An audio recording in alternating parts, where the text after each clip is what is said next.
Okay. Ready to go. Okay. Good evening, everyone, and welcome to the April meeting of Brixworth Parish Council. As you're aware, the meeting is being recorded. So if people could keep their microphones on mute unless they want to speak, that would be appreciated. Thank you very much. Item 2 is any apologies, Peter? I haven't, but I have in the back of my mind that Francis may not be here tonight, but I need to double check that, Chair. But otherwise, no, I haven't. Okay. Item 3, declarations of interest. Anybody got any declarations of interest? Okay. Oh, yeah, me, sorry. There's football on here, isn't there? Okay, that's all right, because your name's not up there, Lynn, so it's didn't realise you were there. That's okay.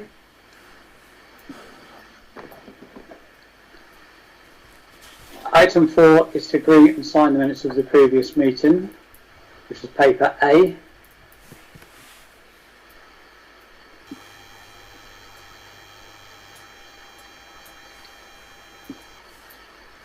Has everyone had a chance to read those and happy with them?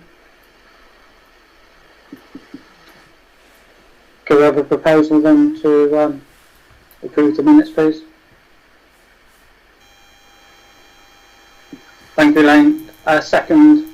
Thanks, Jackie. All those in favour?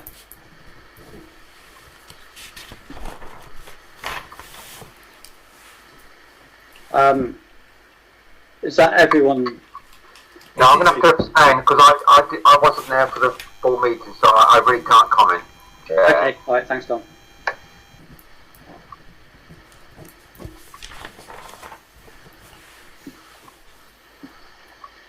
Item 5 is the public open forum session. Jonathan, do you want to take part in this one? Evening, everyone. Nothing from me. We're in our purdah period, so nothing specific from me this evening. So I'm just here to catch up on all things Brixworth. So okay, thanks.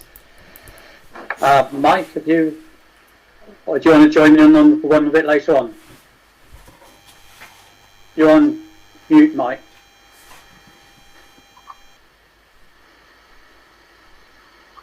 I'm not used to having it turned off. That's my apologies. Yes, I would like to speak a bit later if you allow. Yes, that's fine. Principal enable plan, but when we come to the sports area, although unlikely, but if possible, I would like to make a comment there as well, please. Okay. Someone has a hand up, but I don't know who it is. Hand up, or is it just on my system? Yeah, it's probably me, Chair, Simon from the football. Okay, Simon. So just if it's possible, if you need me to discuss later, obviously the football club have put together a paper based on the last minutes of the last meeting, whereby the cricket club and the football club have worked together to put together a document in the hope that the footballers can play football during June. And obviously the council, the clerk has come up with a figure which obviously the football club are happy to pay in order to get these children playing football during June. So if there's any questions later, I'll be around. Okay. Is anybody else? Okay. No? Okay, moving on then. Item 6 is finance to consider payments for April, which is paper B. A revised transaction sheet was issued this afternoon. Presumably everyone's had a chance to look at that. Any questions? No. Okay. I propose then that we pay our bills for April. Do I have a seconder for that, please? Thank you, Jackie. All those in favour? Is that everybody? Yes. Everyone got that, Peter? I have, Chair, thank you. Okay, thank you. Item 2 is to consider the recommendations of the Finance Working Group. Notes of the Finance Working Group from the 19th of April are shown on paper C.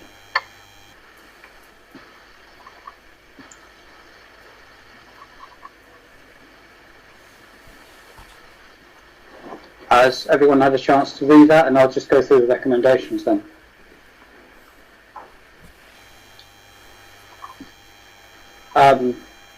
The first point is the Parish Council notes the report of the working group. Point 2, the Parish Council agrees to update the capital budget for 21-22. Point 3, VAT monitoring to introduce in the monthly work reports to the Council.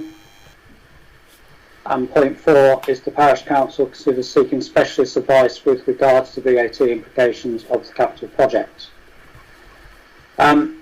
This is really, we were uncertain on the VAT matter. Really, obviously, VAT for the Section 106 works amounts to something like £50,000. So we want to make sure that A, we can claim it back, and B, to make sure where we go moving forward, whether we should be charging VAT on higher fees or whether they should be included in the rates that we've already got. It's something that we haven't looked at before, but it's something that the working group have raised, and it's something we possibly do need to tidy up, especially if we're going to be speaking to a consultant about this. And we need to make sure we get it right, to be quite honest. We don't want to be falling foul of VAT rules. Does anybody have any comments? Sandra? Sounds like a good idea to me. Do you charge VAT if we are VAT registered? The initial thoughts were yes, we should be, but there are procedures around where you can have partial exemption and partial payments, which seems to open up a whole new ball game. Excuse the pun, of course. So I think we need to obtain proper advice on what we should be doing to make sure we don't fall foul. Paper F goes into it a bit more detail, but the fee that we've been quoted is £600. Now, I appreciate that sounds a lot, but it could actually save us quite a bit more, and it will give us the correct information, and they're backed by a PI insurance, so we're covered on their advice.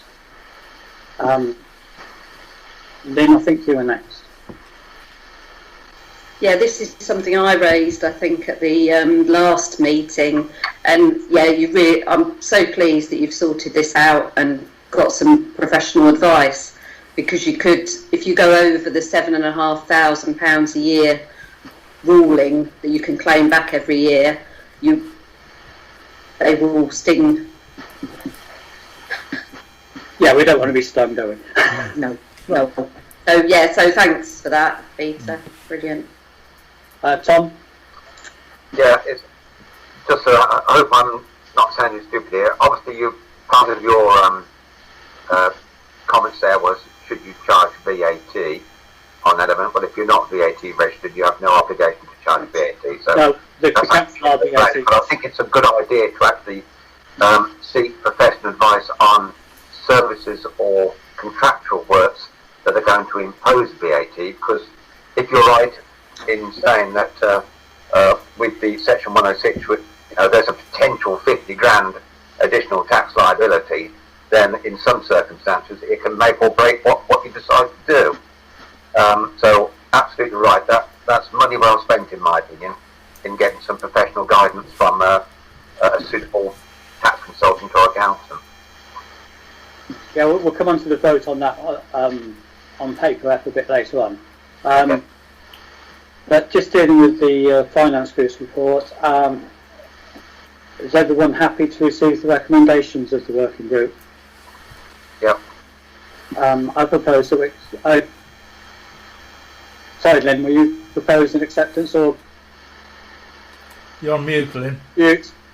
Yes, I can propose it. I don't mind, or second it, or whatever. Yeah. Okay, if you could propose that, that's great. Can we have a second for that, please? Yeah, I'm I'll happy to second. second that. Sorry. All right, thanks, Tom. All those in favour, please? I think that's everyone, isn't it, Peter? Yes, it is, yeah.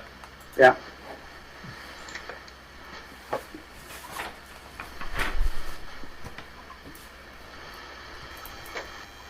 Point 3 is to consider reports and recommendations of the verification officer, which is paper D.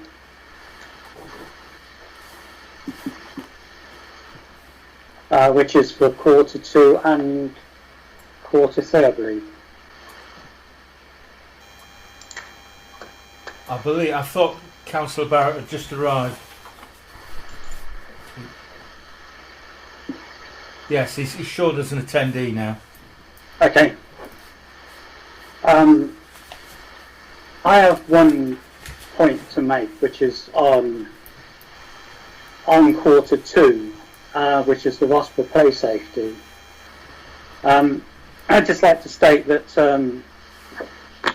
when the invoices were checked against the payments, that was noted that the payment was incorrect. And obviously we couldn't make the checks immediately after the meeting because of the COVID situation. And it was picked up once we were able to meet in September. Now, I do note that Peter had already spotted the mistake and we'd had the money repaid in 13th of beginning of August. So I'd just like to clear it that it was noted and there was no errors in the procedures.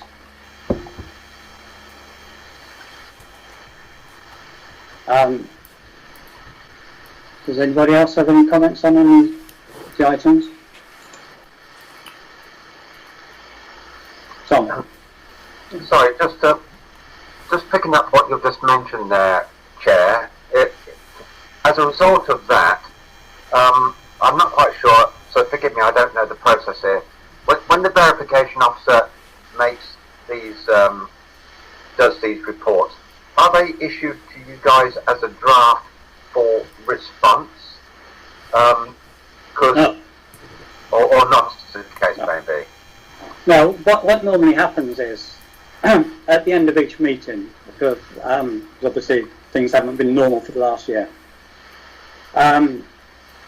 Kevin and myself go through with Peter and check against all the transactions that have been approved, all the payments.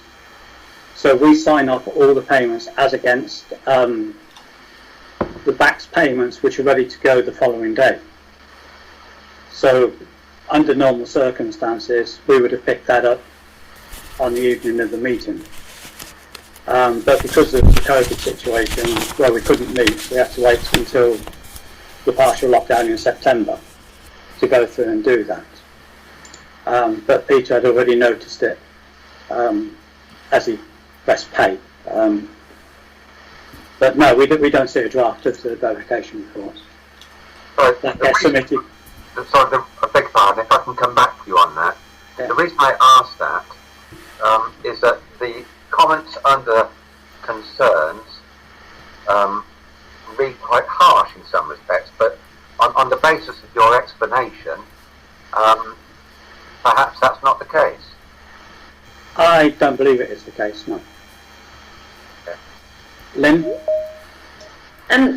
Yeah, I'm a bit unclear about the role, or why we need the verification officer, because a lot of this that's in this report is really an internal matter, not really something that needs to be put on council papers. And yeah, I'd like to know is there a remit? What is the remit for this role? Because it seems to be a bit of a stick to beat people with, whereas it should have just been internal sorted out, the internal auditor then would have picked it up and said, oh yes, okay, you've done your roles and responsibilities because you picked it up, rather than being part of a full council meeting. All I can say is ever since I've been a councillor, there's always been a verification officer. So. Okay.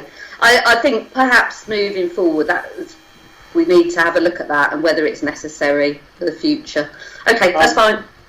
I think the other thing we've talked about is whether there is a checklist that is just something's ticked as opposed to writing reports. I suppose it's another form of checking, but which should mean the audit goes through without any queries whatsoever, shouldn't it? In fact. But yeah, your point's noted, and it's something we can look at. Sandra. I do like your idea, Stephen, of there is a sheet of paper, A4. These are your roles and responsibilities. Have you checked this? Have you checked this? Have you checked this? Because verification officer himself has stated at the end of that report, this isn't within my remit. I haven't got it in front of me because I'm looking at you guys rather than the report. This isn't within my remit, but I'm going to say it anyway. And it's I'm sorry, you didn't have to put that on a public document. If you had an issue with a policy, you could have picked up the phone or sent an email to up, rather than using Lynn's terminology and using this as a stick to beat people with. So I go along with your suggestion, Stephen. Actually, there should be a proper job description for what the verification officer is, and this form you fill in every quarter. That's right. Yeah. So I mean, Peter is going to devise. Peter's going to devise this form. So. Pardon? Peter's going to devise this form over the next month or so. Oh, great. Okay, no, that's brilliant then. Yeah, is everyone happy with that? Yeah. Any other comments?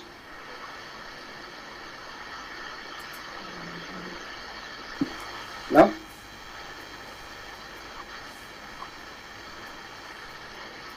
I could just go. Yeah. Sorry. On that then, do we need to put something in writing on this? Because obviously what you've said is slightly different to what the verification officers put in writing.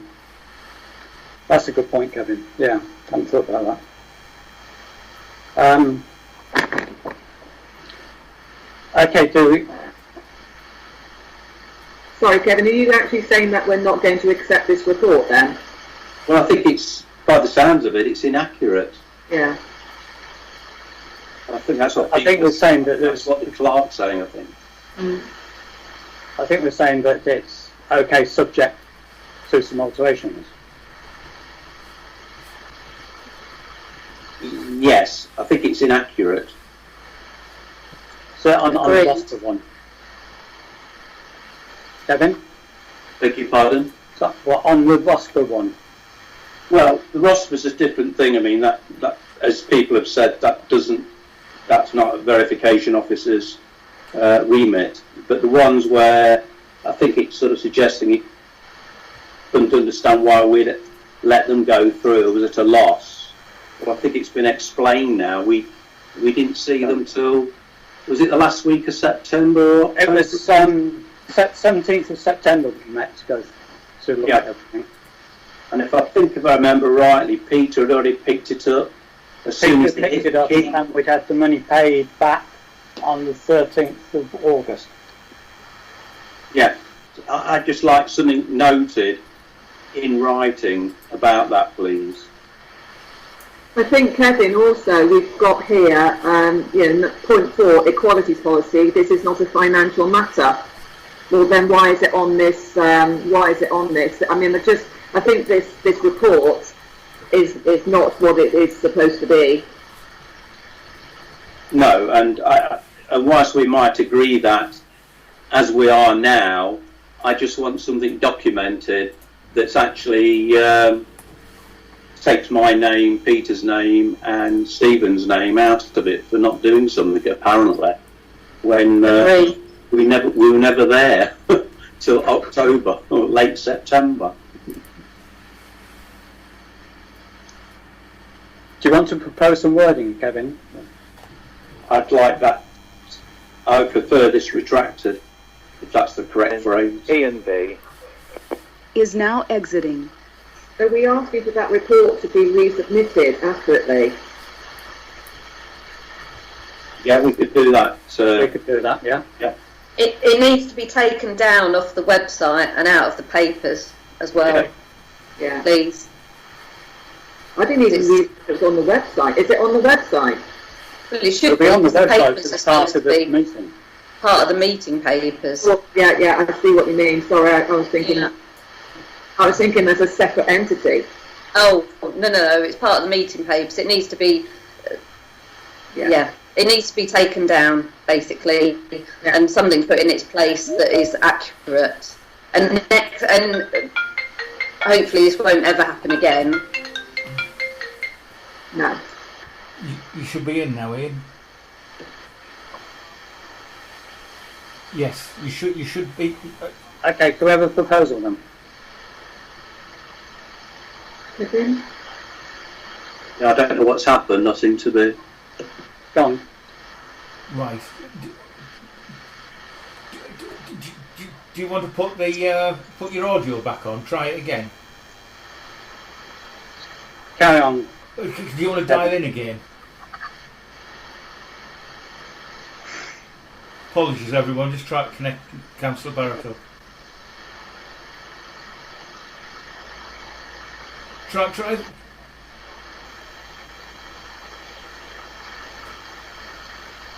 But do you want to dial in without the video? Just dial in on the telephone number.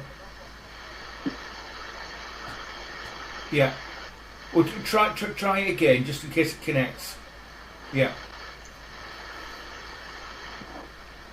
He's just dialing back in using audio facility. Okay.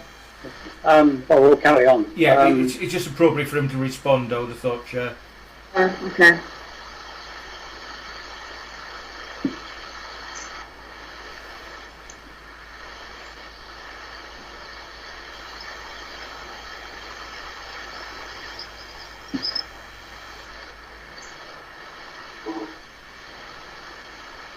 Well, while we're waiting, shall we come back to that one and consider the next point, which is consider approving the revised list of regular direct debit payments, which is paper E. Yeah. I'm just watching for you coming and connecting. Okay.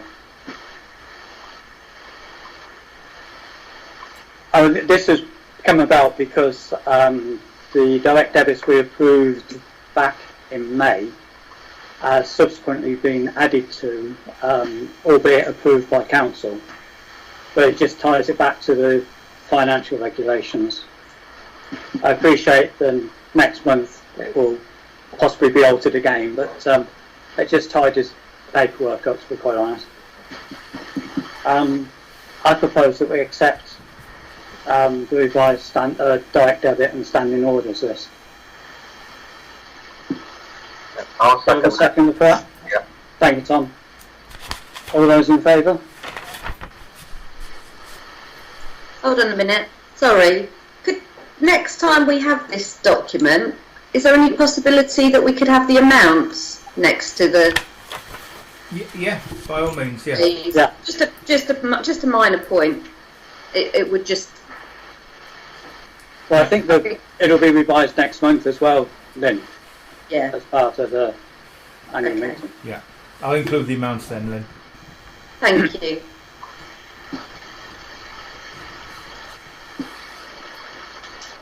Okay, and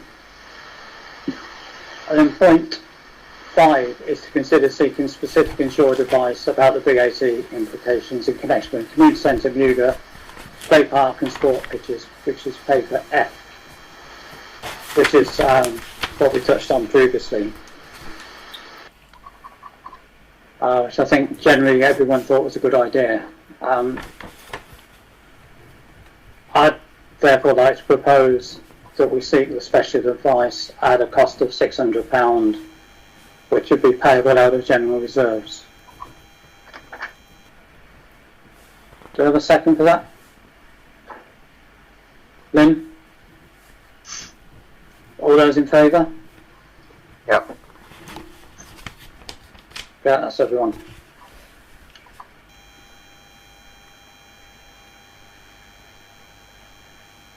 Peter, is Ian in or is he not in? Or? No, he hasn't come back. Can you hear me now? In fact, I can hear you. Yes. I've got some sort of vision vaguely, but as long as we've got sound, Yeah. that's fine. Yeah. The vision isn't there, but I have got sound through my iPad. Okay. Ian, Yes. the verification officer's report. Yeah. Certainly, Kevin, Peter and myself have issues on, certainly in quarter 2. So which one? This is quarter 2. Yeah. Yeah, on the Rossburgh Place safety. Yeah. You have basically said that we missed something. We actually picked, Quite. No. Sorry. Carry on. Yeah.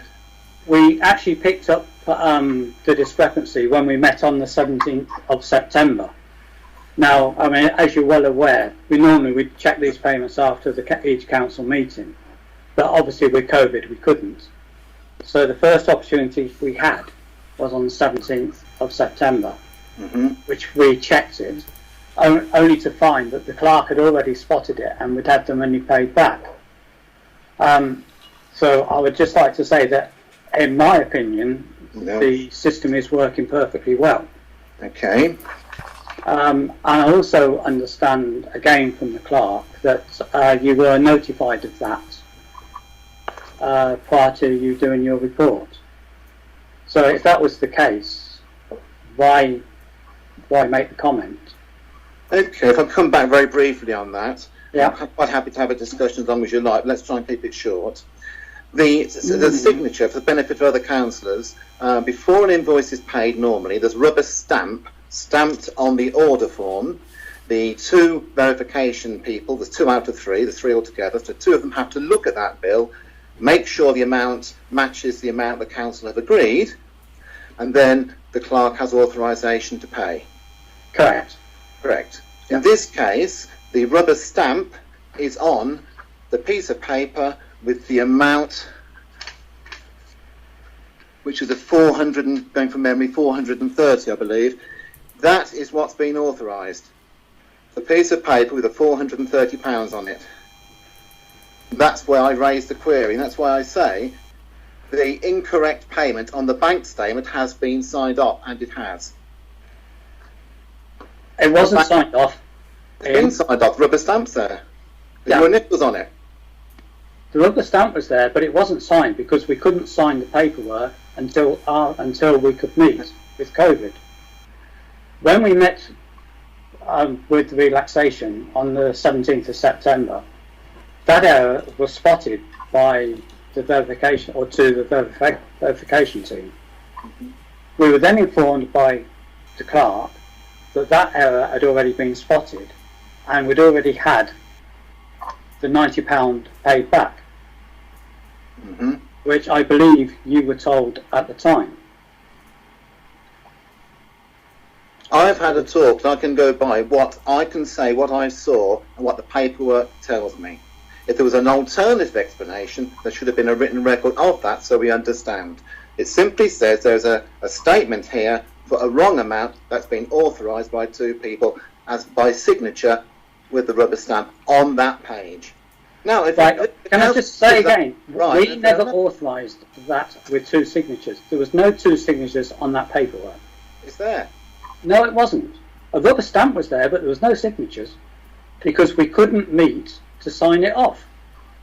The paperwork with the £431, that's the bank statement, has been signed and authorised. But just to clarify, because of COVID, we've had to change practically every aspect of how we're working with regards to the finance side, and they were actually signing the who retrospectively signing the approvals.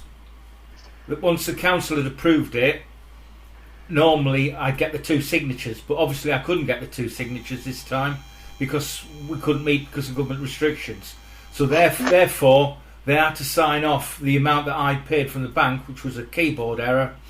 But as it was, I'd spotted it straight away and rectified it and got the money back into the bank account before they even had to sign it off. So there was never really an issue there, other than the fact I think I put 341 instead of 431, which as soon as I pressed the hit key, I realised what I'd done.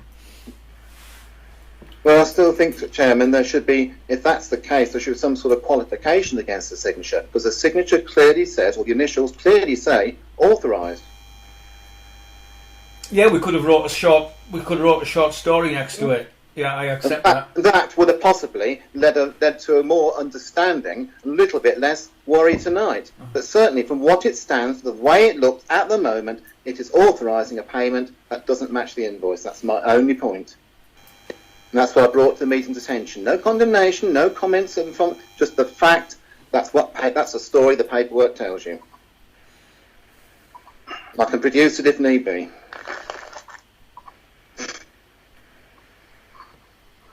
I think that following the what you was told by the clerk, I think it's incorrect. There's also other items in there that sort of seem to be outside your remit. Well, if someone comes across something, Chairman, in the course of doing a job, if I either sit on it and say nothing, in which case I'm hiding things, or I just say what I found. Yeah, but is it part of a verification report? The verification officer found it during verification, yeah. If you put it under a different heading, that's fair enough. But I mean, are they not true? Chair, I mean, I'm just wondering if the rest of the council are happy the way we've been signing things off and doing everything, and the explanation you've heard tonight from the chair and the clerk. Are you happy about everything? Well, Sandra just wants to raise a point as well, Kevin. Okay, thank you, Chair. Sandra? You're on mute.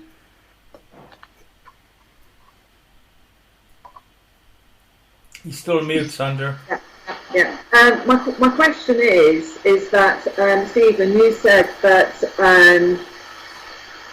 this had been clarified with Councillor Barrett before the report had been written. Is that... That's my understanding from the clerk, yes.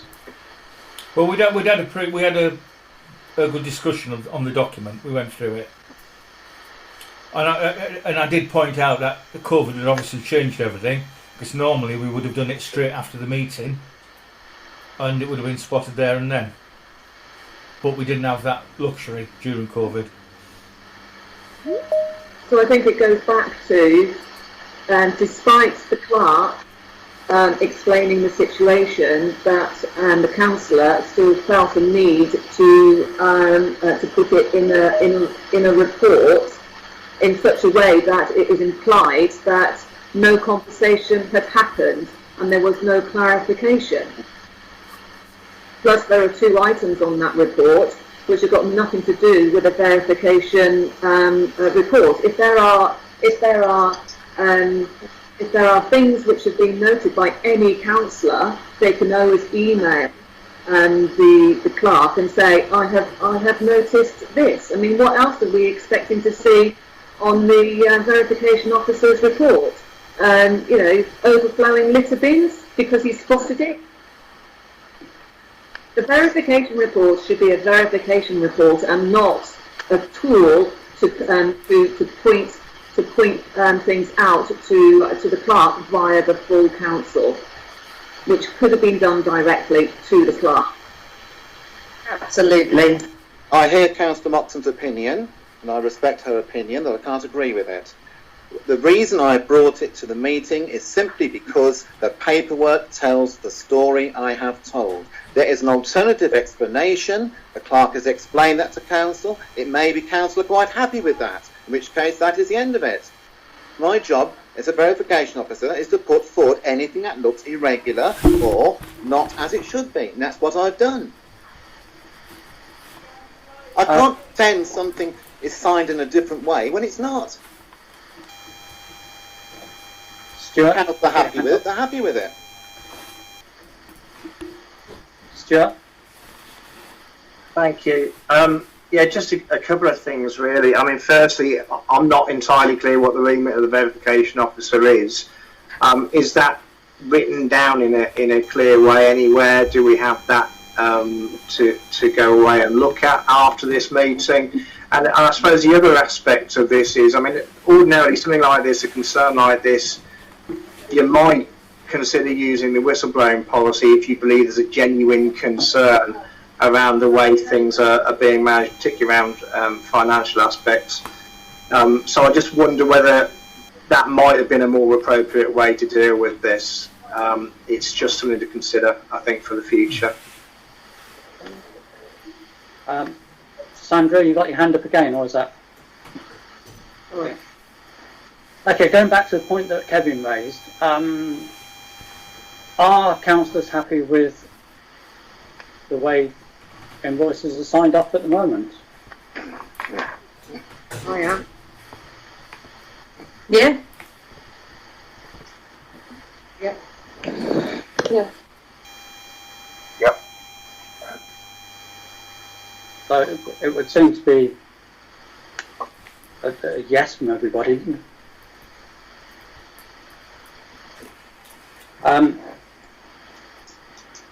So coming back to it then, do we accept the verification officer's report? No.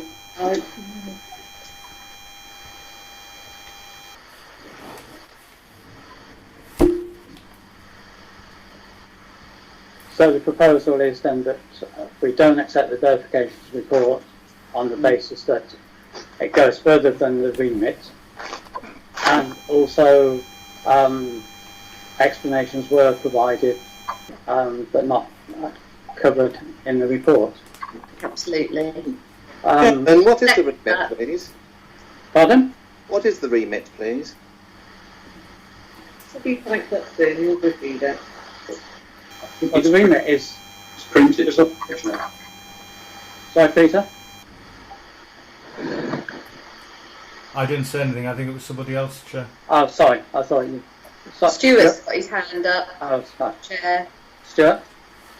Thank you. As I say, I'm not clear what the remit of the verification officer is. It's a difficult thing to vote on without knowing what the role of the verification officer is. So are you able to confirm that this goes beyond the remit of the verification officer? The verification officer is to verify financial stuff, not to go on about stuff outside the financial. Only financial. Yeah. Is that the written remit, Chairman? I haven't got... But surely the verification officer knows that. I'm asking the Chairman for clarification. Well, sorry, Councillor Barrett, you've been doing it for a couple of years. Surely you know that answer. I'm asking the Chairman if he knows the answer and the clerk for clarification. Because obviously you think I've got it wrong. Yeah. You have in this case got it wrong. Can you tell me what's right then? And where it says what's right, in which case that'll be fine. I'm just trying to find... Can we move on, Chair, please? We haven't accepted the report. We need to have a vote or whatever, don't we? But we can go around in circles. Well, I've seconded it already. Okay. Can we have a vote now? Okay. Is everyone quite happy to have a vote on it? Yeah. I know, because I'm still not clear what the role of the verification... I mean, if there is no role, if there's nothing written down, then I have to question whether there's a role at all for a verification officer. Could we ask the clerk to explain the role of the verification officer? Would that be okay, Chair? As far as I'm aware, there's never been a written job description, if you like, for verification officer. The previous verification officer used to just go through all the invoices, pick them out at random, and do the journey of the invoice from the order right through to the payment, and just pick up any issues on that workflow. He didn't look at anything outside that workflow, but it's not written down, and as far as I know, it never has been. So just in that respect, then, is there an actual role for the verification officer if we've got no written description of the role? There is there a role at all for the verification officer? That's possibly something to discuss for the new council, I think. With the new council, yeah. I think the financial regulations say we have to have one. And I think the auditor would pick it up if we didn't have one. Well, I know most councils don't have one, so yeah. Maybe it's so, but I think our financial regulations do say so. I haven't got them to hand. Peter might have them and can give a more definitive answer. I'm sure we could look at that, Chair, as the new council and decide what we want to do. I thought so, yeah. Absolutely. Yeah. We can always alter the financial regulation. Well, they come up for reapproval next month anyway, don't they? Oh, that's the time. It's perfect. Then. So that can all be renewed at that point. And then, if we do need the verification officer, then we can come up with a tick list of things to be checked. Yeah. Okay, so do I need to amend my proposal saying that? Okay. No, I'm just wondering whether Stuart is happy now, because I mean, Peter has said that a verification officer's role is purely financial, and what we've got in this report is something which is nothing to do with finance at all. It's something to do with an equalities policy, which is dealt with anyway. So again, it's something on here that shouldn't be on here, and we've got 2 councillors. Plus a clerk, the responsible financial officer, who is not agreeing with the accuracy of the report. Yeah, I'm happy to proceed to a vote, Sandra, on that basis. Thank you. Okay then, all those in favour? Of what, Chairman, is it? That we don't accept the verification report on the basis of it going out on things outside the financial aspect being included, and the disagreement of the 2 councillors and the clerk on the accuracy on one of the points. I'll second that again. Right, all those in Sorry, favour? just for clarity, Chair, would you like the documents represented with those amendments? Yeah. As an alternative, yes. So we could then say we propose that verification officer's report be resubmitted. Yeah, but it needs to be taken down off the website, the one that's up there now, because it's inaccurate, and otherwise it will stay there for the memorial. So it's this word inaccurate keeps coming across, Chairman. It hasn't been made clear to me what is inaccurate. I've heard plenty of opinions. That's fine, but the actual facts I've written, I can't see anything as inaccurate. It might not be very acceptable, but it's accurate. There's no lies. If it's not accurate, then it's an implication I'm either mistaken or lying. I think the point is, you were told before you wrote the report that the councillors had already picked this up, and that should have been included in the report. If you want me to add let me finish, please. Which showed that the procedures are working correctly, as the 2 councillors stated. And I think we should move on now, Chair. I do. We're going to get bogged down in this, I think. So do we need to have this, Sandra? No, Lynn has said what I was going to say, so thank you, Lynn. Right, so we need to have the vote, don't we? Because we've had a proposal, we've had a seconder. All those in favour? That's including resubmitting the report, is it, Chair? Yes, those against? I don't know if you can see me, that's against. Okay. Abstentions? Okay. Moving on. On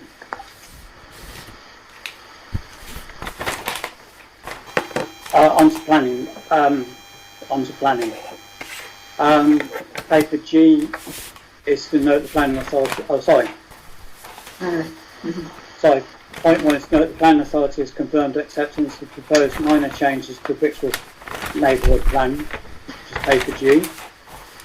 We haven't. Oh, sorry. Yeah, we flipped back and forth. Sorry, Chair. Sorry to interrupt. Yeah. Because we moved on while Ian was coming back in, didn't we? Sorry. Yeah. Okay. Let you off this time.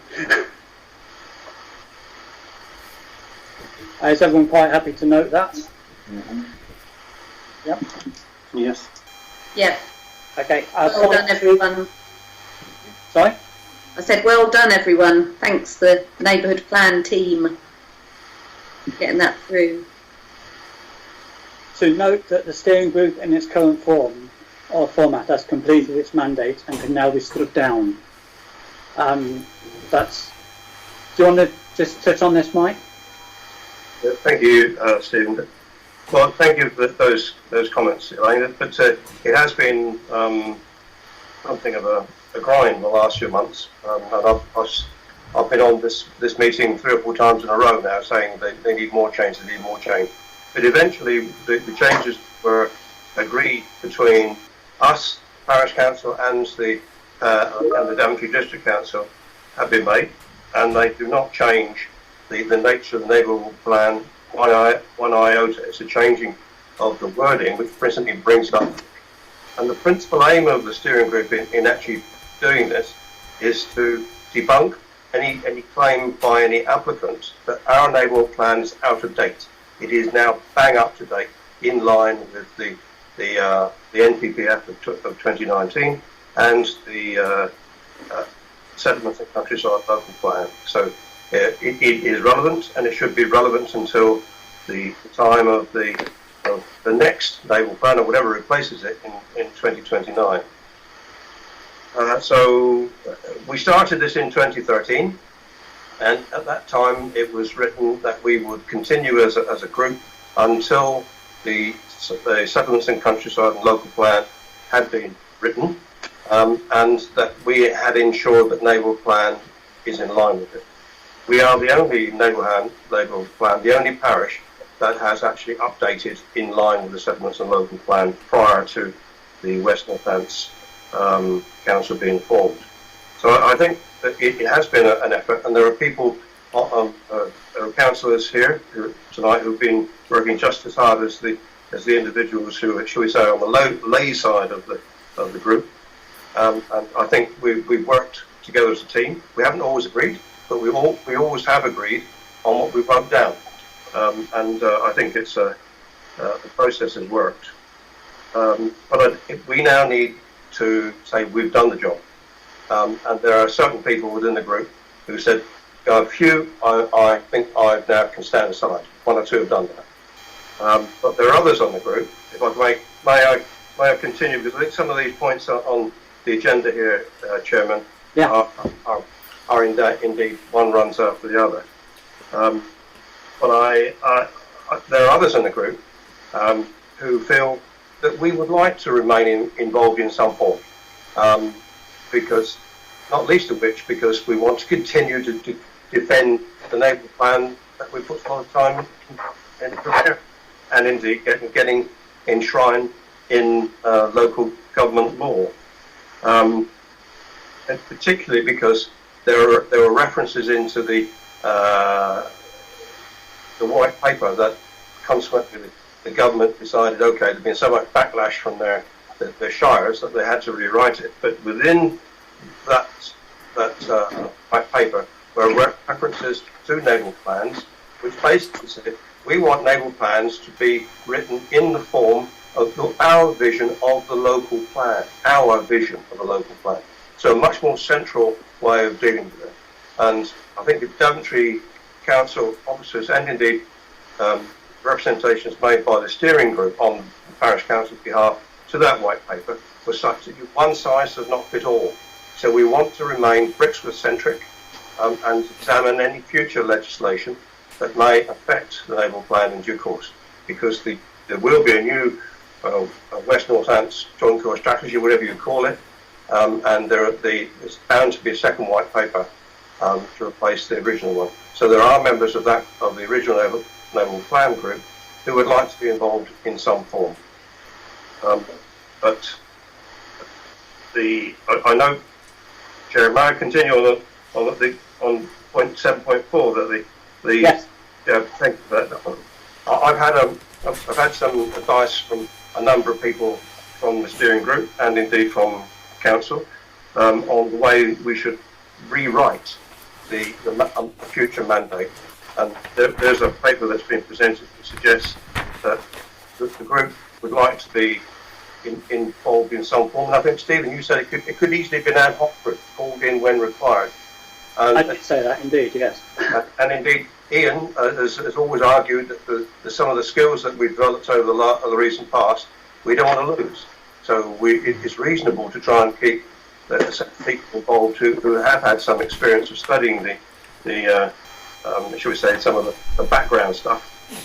And so I think what I'm asking for is would you allow parts of the steering group, the naval plan steering group, reform into what was being called a strategic planning working group as a working title. And in that sense, then I think we could be a benefit to the council, we hope. We want to work with the council and for the council, but on matters that are sort of coming down the line that you will have to deal with in due course. And we'll try and predict what that's going to, the impact of that on our community. Thank you, Mike.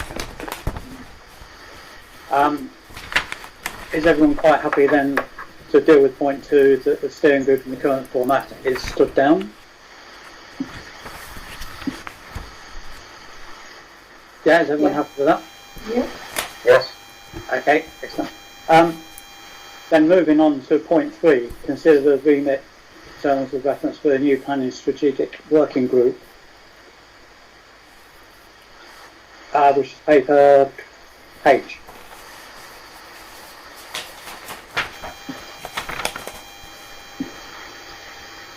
Does anybody have any comments regarding that? No.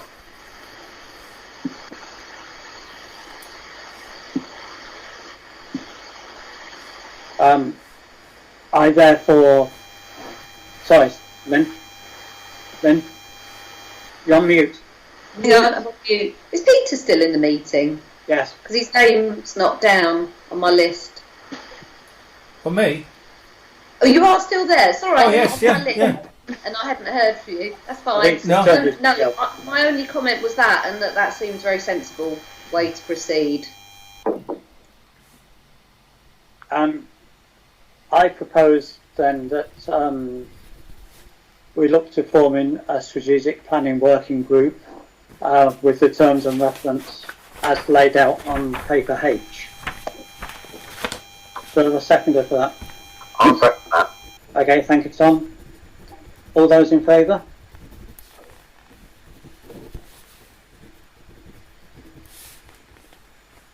Was that your hand up, Ian? Oh, yeah, sorry. Yeah. Is that everybody? Any abstentions? Any against? Have you got that, Peter? Yes, we have, thank you. Okay. Okay, point 5 is to agree the existing neighbourhood planning budget to be maintained for strategic planning matters. This reserve funding being earmarked for future planning costs. I would like to propose that so that there is a continuance of the funding going forward. Tom, seconding that. Thank you very much. All those in favour?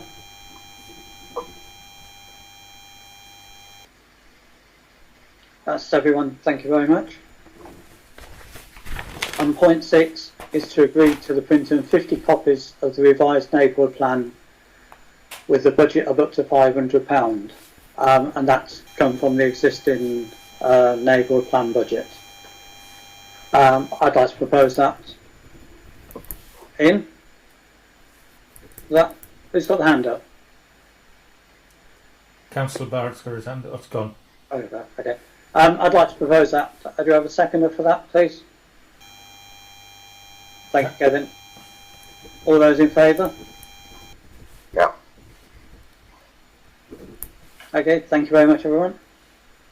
Thank you, Chairman. Thank you, Councillor. Yeah. Thank you. Are you staying for the rest of the meeting, Mike, or are you... Yes, I will say for Of course you want to do the sports bit, don't you? Well, I shall listen to that.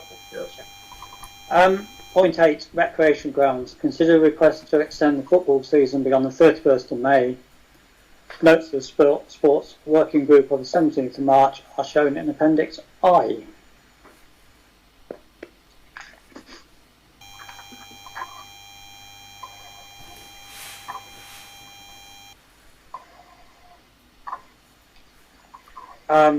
Just in summary, Chair, I think the sports group were pleased that they managed to go through the various issues and move forward where they thought that sports could work alongside each other to benefit those that enjoy sport within Brixworth.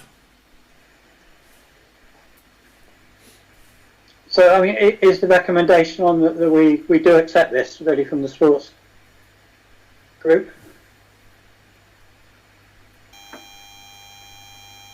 Elaine? Elaine, you're on mute. Yeah, I haven't started talking, so I will. Just only that we were quite disappointed. Obviously, we put quite a lot of work into the sports working group.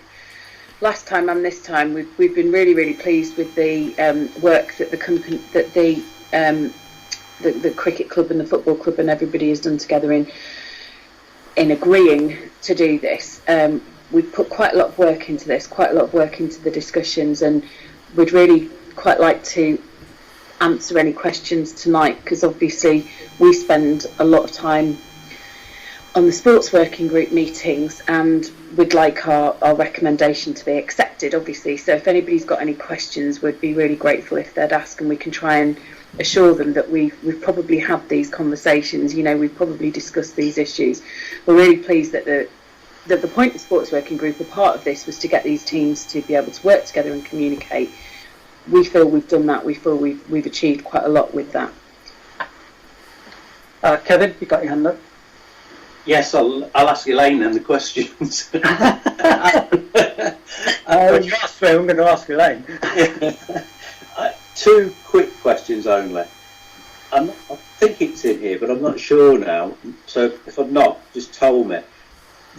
Is there an item that says it wishes to extend the football season beyond the 31st of May? Is that to fulfil fixtures, and how long is it after the 31st of May? Does it need to go on for, and which playing fields does it need to take place? So that's three questions, isn't it? Yeah, on the original, hang on, I've not got that open now, but on the original report that we discussed in the working group, the dates of the fixtures were on that. Is that not included? I think it runs up to about the 20th of June, doesn't it? And I don't think it's to complete the league season. It's to accommodate friendlies and really just give game time to the youngsters that have missed games throughout the year. So it's just extending the season for exercise purposes rather than competition purposes, and the intention is to play at the Ashway and St David's until 21st of June, I believe. I suppose my only comment would there be, as long as that doesn't impact on the cricket on the Saturday and Sunday, that's all I would say. Well, I think from our discussions, all of that has been, there's been a bit of give and take on both sides, and the cricket is still able to play. Well, Mike can correct me if I'm wrong. The cricket is still able to play the games that they need to play. The football has been able to, say, start a bit earlier and things like that. Okay, well, if the cricket are happy, then okay, I take on board that. And the other one is the long-term long-term strategy, it says the parish council's offered to visit the changing rooms. I'm not so sure I've actually been in that. I think I've only been in the changing rooms once, which was well, years Sandra and I have on your behalf, Kev, so you never have to do that. But Sandra and I have visited to just do a bit of a recce, and we've also asked for comments from people who do go in there more regularly. Right, okay then. So there'll be something coming back on that, will there? We are in the process of doing it, yeah. Thank you, Elaine. Thank you very much for those answers. I think actually, I mean, just to reiterate that what you're talking about with not impacting on the games, it's been really nice to see that there's been a conversation, something we've been, you know, wanting to encourage for a while, and that conversation has happened, and those accommodations have been able to be met on both sides. Yeah, the reason is obviously I'm concerned with anyone who plays whatever sport it is, but obviously the field itself is paramount. It needs time to rest, regenerate, and things like that, and that's what I'm concerned with, especially with the amount of money that we spend on it. And I'm not worried about that. It's just that we need to think very carefully about that. That's all. Jackie. I just clarify that the extension is just for the juniors and not for the seniors and the Sands team. You want me to speak, Chair? Yes, if you could, please, Simon, if you could confirm that. So just to confirm within that document, yeah, the seniors football stops on the 31st of May. Yeah. I can't speak for Sands, Jackie. I don't have any hold over them, but their season, they play in the NEN League, that should finish at the same time, the 31st of May. So yes, this is just for the juniors. This is just for one season only. It's obviously not played on any pitches pretty much all of the season. We've only played in bit of September, bit of December. Been no football until we started back in April. And just to confirm, yes, the football club know that we'll be off those pitches at St David in order to accommodate the cricket every Saturday morning, and we'll be off before they start to play their matches. So we had a real deep discussion with them, and hopefully within this document we've hopefully demonstrated that we're going to work together, and obviously we're happy to accept the fee that's been put forward by the clerk. Okay. Thank you. Chairman, Thanks, Simon. Mike? Can I just follow up on the question on Sands? At the sports group meeting, the chairman or the representative of Sands said they had no plans to go beyond the end of May, and if they needed to, they would find a ground somewhere else. So, and that the reason why this document was prepared well in advance so that Sands could comment on it, they chose not to contribute, or they didn't try to contribute. The whole point of the document was to demonstrate that you can accommodate it if you actually work together in certain areas. That's all. But we were satisfied that when the cricket and junior football and senior clubs got together, that there was no need to extend the season for senior players. It's as Peter has said, it's getting kids to play sport. That's what we were trying to do. Thank you. Okay, thank you. I would propose then that we agree to extend football for the juniors up to the 21st of June at the agreed extra cost as stated in the report. Was it £119 something, I think? Yeah, it's in that £119.22. Yeah. Do we have a second for that? I'll second that. Okay, thanks, Sandra. All those in favour?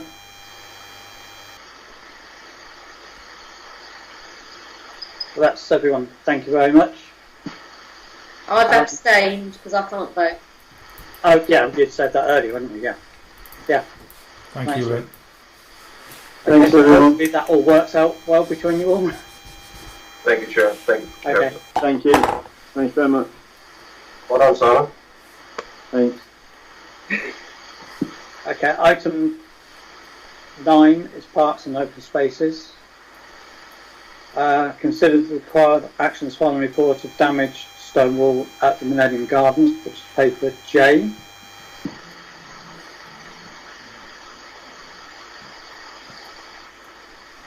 This is the bulging of the wall down the side of the road to the Millennium Gardens.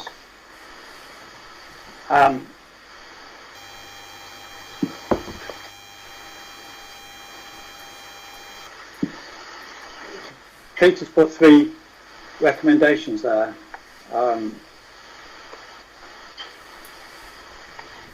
I personally think the first thing we should do is obtain a report from a building surveyor to establish what the cause of damage is, and then we can then go forward to see whether it's covered by insurance or to look at how work can be carried out.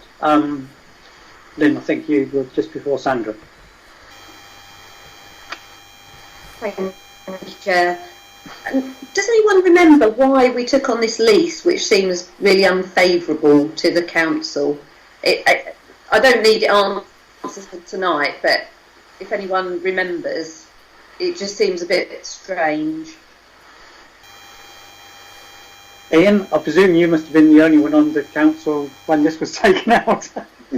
Yeah, well, in brief, the Millennium Garden was a piece of wasteland owned by the diocese of the church, not the church itself, but the diocese at Peterborough. And it was decided that when the Millennium came, a group of people decided to make it into a garden. They kept it going for many years, and unfortunately the numbers dropped off, they got older, and some lost interest and so on. They couldn't manage it anymore, so we took it over. Now, I think it's fair to say we thought we were doing the village a good turn by taking it over. It turned out that there had to be a lease for it, and the council at that time decided they would have a formal lease, and what they've got, I think, is a repair lease, and maybe that is something which, looking back, the council at that time perhaps wouldn't have agreed if they hadn't have felt under such pressure. But what they've got, it's only I believe it's a year-on-year rolling lease. So when it's up for renewal, there may be a chance to renegotiate or state a different opinion again. But certainly there's a wall to the north and a wall to the west, which is part of the lease to repair, I'm told. I think I've seen. Peter kindly sent me a copy of the lease, and there was a break. There was a break clause in 2020 when we could have reviewed it, but now I think we need to go have it needs to go on until the finish. So in that case, I agree with the chair. I would second that we need to sort out some sort of building survey. Sandra? So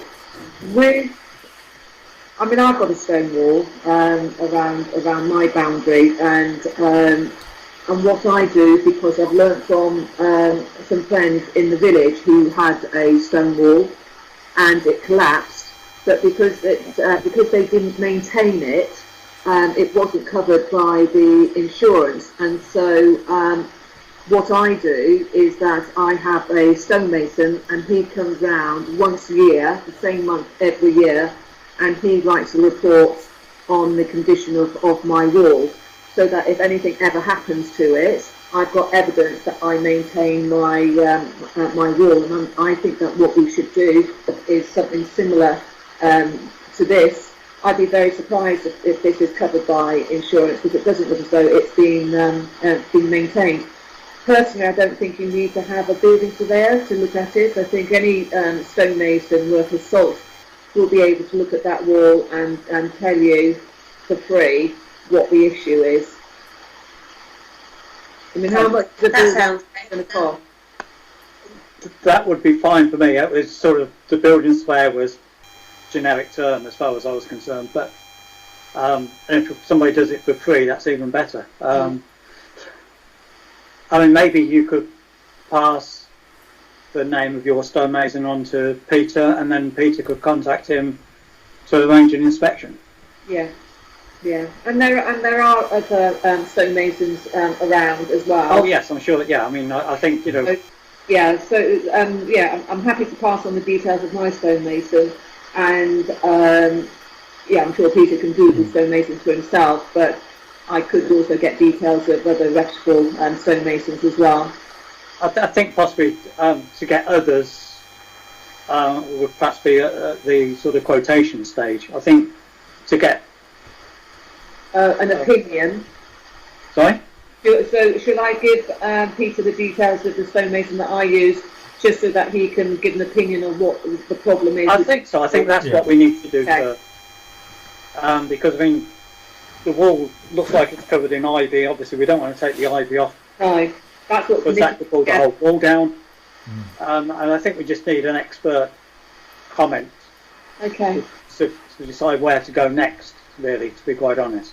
That's fine. If I'm allowed to do that, I'm more than happy to send the details to Peter. I think so. Yeah. Is everyone quite happy that we do that as the first stage? Yes. Yeah, that's fine. Yeah. Yeah. Happy with that? Okay. Yeah. Are you happy with that, Peter? Yes, that's fine. Is that on the original proposal and seconded, Chair? Okay. Well, I'll do a proposal that we provide a name and address of a stonemason to the clerk to obtain for him to do an inspection and advise of any damage and repair work that is required. Do we have a second for that, please? Thanks, Elaine. All those in favour? That's everyone, I believe. You got that, Peter? Yes, thank you, yeah. Okay, so then we can take it from there.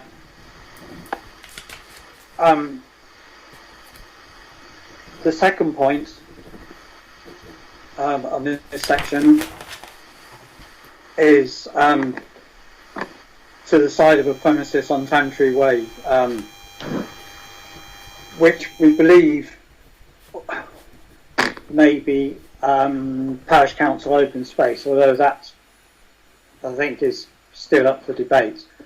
The resident has contacted the Parish Council to say that there is subsidence next to his house with a section of waste pipe becoming visible. And that is on paper K. I've been up there as well. I'm not convinced there is any settlement because it doesn't look like the man or the inspection chamber on the top left hand of Peter's photos shows any sign of settlement. But again, we probably need to get some opinion on this because it does, the footpath does show signs of wear and falling to the side, but it doesn't look like it's too much on the edging to support it. My thoughts were that we should probably get somebody to inspect it just to see if there is any settlement there. Peter has done a search on land registry, but the thickness of the red line around it could easily be half a metre wide anyway. It's really sort of knowing where to do with it. Worst case scenario, it probably needs topping up with some topsoil. I say with the way the brickwork is at the moment, I'm not convinced there's been any settlement at all because the brickwork all looks clean. Tom, I'm sure you'll have some comments on this. I'll see you got your hand up. Yes, thank you, Chair. Just looking at some of the photographs for a moment, particularly the footpath itself. I obviously can see a sort of a longitudinal crack in the tarmac surface itself, but also adjacent to it, there's a sign that it's been repaired by way of a sort of a blacktop joint. So at some point, the path has moved and it's been rejointed. That's the bottom left-hand image of those four, which seems to me that it may not be a settlement per se, but it may be an issue in respect of the sub-base to the path itself. I don't know. Quite often you do get situations where groundwater or wet ground can wash away and compromise sub-base material, and it may have, the tarmac may have cracked as a result of that. I don't know, but it is worthy of investigation. I think the settlement or subsidence or whatever the expression used so far is a little bit harsh. I think it may be more akin to what's actually going on underneath the path. Likewise, you can get stress cracking in tarmac paths, which are fairly common actually with sort of freeze-thaw situations and sort of weather you have. It does need looking at it, but the point I'm going back to, it looks at some point that a joint has been repaired. Yes, it does on the footpath, yeah. I mean, there's certainly, on the other side of the footpath away from the house, there is a bit of settlement on a drainage trench, but that's obviously not part of this. But I did say to Peter that a big bag of topsoil would sort that out. I mean, it's dropped by probably 50 millimetres over 6 or 7 metres. And you can see that when you go up, if you go there and have a look. But up against the side of the house, I'm not that convinced, I must admit.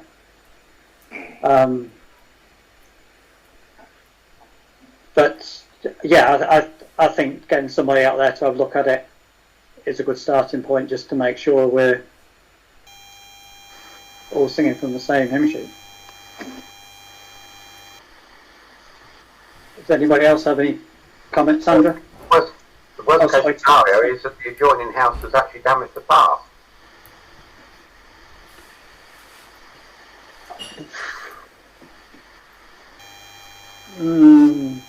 Yeah.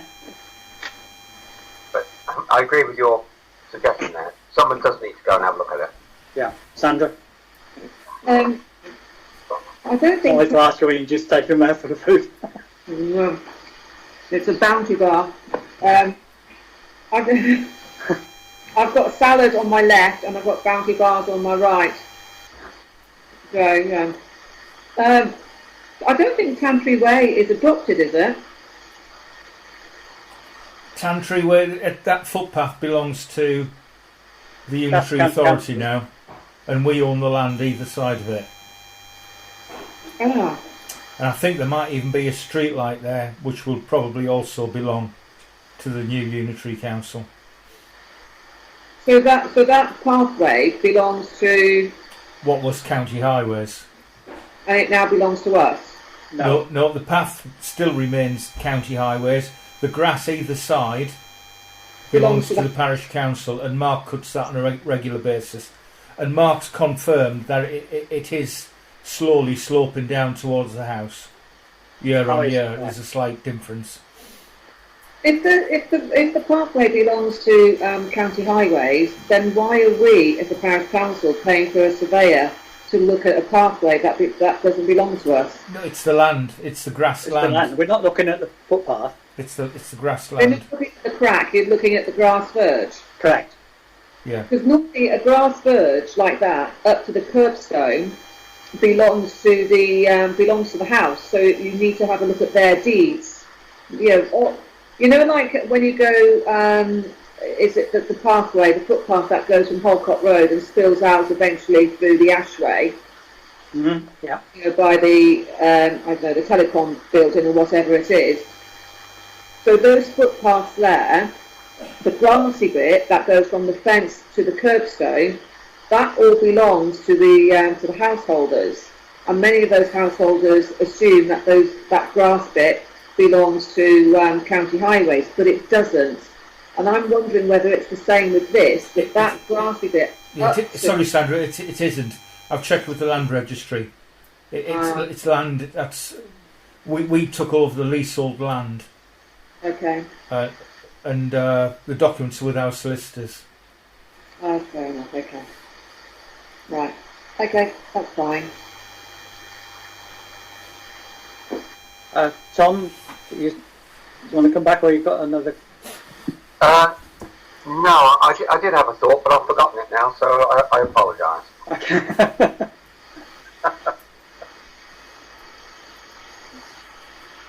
Okay.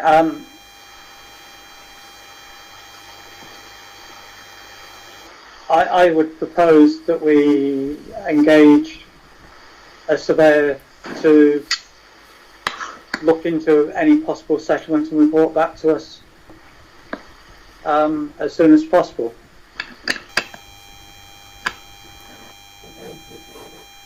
Tom?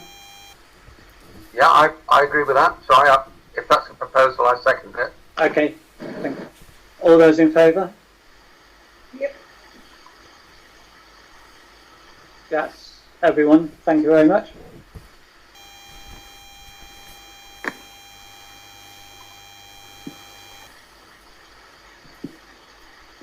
Item 10. 10.1 to consider a standard litter bin for use on parish council land, which is paper L.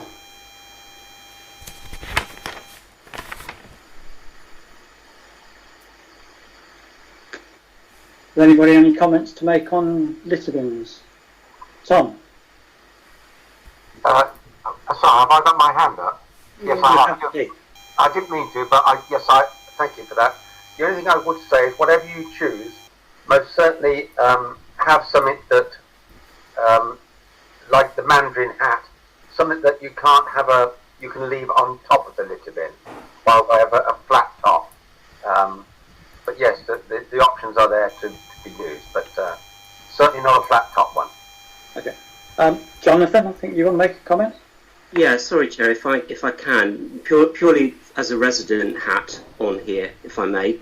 A couple of observations or thoughts, really, and one of them is that we're lucky that we've now got some really thriving takeaway businesses, which have sort of massively grown, I think, substantially during the lockdown period, and that's adding, I think, a little bit to the waste usage. So one's a lateral thought, which is, has the parish council considered any dialogue with those businesses to make sure that what comes out of them as takeaways are recyclable and can be appropriately reused? Which leads my thought on to, from a rubbish bin point of view, we potentially do have some stuff that goes in rubbish bins that could be recyclable. And a lot of people obviously are used to doing that in their own homes now and have done that for some time. So my thought is, or my question is, has any thought been given to, and it may not be every location, it may be certain locations, whether or not waste could be separated into that tranche, as we do in our own domestic capacity, really. Everybody here will be aware of the Brixworth Wombles and all of the work that they do, and I think anything that can be done to ease their burden and make their life easier so they're not clearing up quite so much after everyone else, I think would be a good thing. So it's really those two factors, really. There are some bins which you're probably aware seem to have capacity issues at certain times of the week. The one on the cross on the green particularly regularly is at capacity before it gets emptied. So again, capacity issue, the consideration for recycling potentially is the thought. And the third is any upstream thoughts or dialogue with those businesses to maybe try and think about how we can make sure they're using material that can be reused. So that's my 2 penneth worth as a resident hat purely. We did talk about recycle or having bins with a recycling capacity, but I think we established that. It's the way the rubbish is collected, it's not recycled, so it seemed little point. Yeah, I'm sure we had don't that do discussion. Sorry? Daventry don't do recycling from litter bins. Yeah. They put everything in the back of the same lorry and it goes to the tip in one lump. So, but don't forget, we're only talking about litter bins on the parish council recreation grounds. We're not talking about the ones on the street. Yeah. So it's possible Mark could do, but then we would have to find a recycling stream. You've got to have two systems, haven't you? Possibly with two different lots of bags and 2 different trade bins. It's achievable. That's fair. But as I say, Daventry never found it worthwhile going down that route.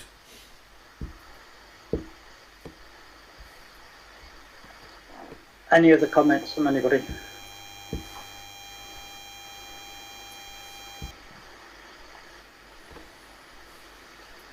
Does anybody have any thoughts on the type of bin? I've got it, Kevin. You're on mute. Yeah, apologies, Chair. The only thing I'm thinking about Daventry, I think we're talking what used to be called Daventry North. Peter could put me right on that, but I think that's definitely what it used to be called. It's now changed to West Northampton or something like that. Right, yeah. Yeah, I think I've seen the bins with that on now. Yeah. Yeah, that waste goes north to Warrington or somewhere like that for recycling. So whilst you might think it all goes in the same vehicle sometimes, it's actually then separated at their centre, so that it's streamed as well. So it doesn't go straight to landfill at all. A lot of it is was exported, especially the metals and things like that.